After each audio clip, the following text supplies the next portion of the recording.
where President William Ruto signed the Supplementary Appropriation Bill 2024 into law. The bill was passed by the National Assembly on July the 31st to realign the budget estimates following the rejection of Finance Bill 2024, resulting in a revenue shortfall of approximately 344 billion shillings. In the revised expenditure, the executive has lost 139 billion shillings, Parliament 3.7 billion shillings, while the Judiciary has lost 2.1 billion shillings.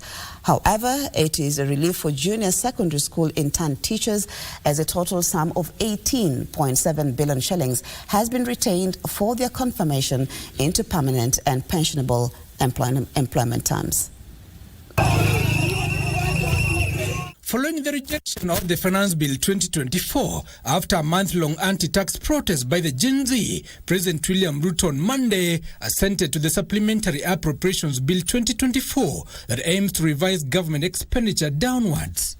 This necessitated by projected revenue shortfall, estimated at 344.3 billion shillings, that the contentious Finance Bill had targeted to collect through tax increments.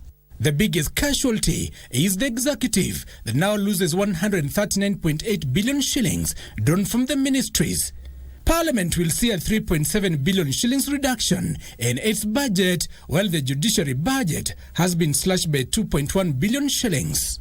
Further, State House and Office of the Deputy President budgets were cut by 6 billion, National Treasury by 7 billion, Ministry of Health by 6.9 billion, while the budget for road and transport was cut by 17.3 billion shillings. However, to safeguard the agriculture sector, the new act has appropriated 20 billion shillings to support farmers. These include 7.5 billion shillings for fertilizer subsidy, 3 billion for coffee cherry fund, 2 billion to waive coffee farmers' debt, 2 billion for purchase of milk coolers, 1.5 billion shillings for milk price stabilization, and 700 million shillings to support sugar farmers. In the education sector, all junior secondary teacher interns will have a reason to smile, as 18.7 billion shillings has been appropriated for their confirmation into permanent and pensionable employment terms. 30.7 billion shillings will go to capitation for JSS students, 23 billion shillings to universities for the differentiated unit cost funding model, 31.3 billion shillings to the Higher Education Loans Board for scholarships and loans, while 17 billion shillings will go to the University Funding Board for scholarships to university students.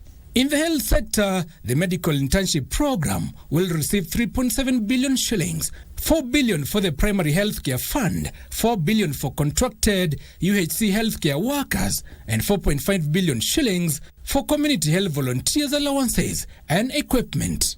Give us in mind. Good morning, Kenya.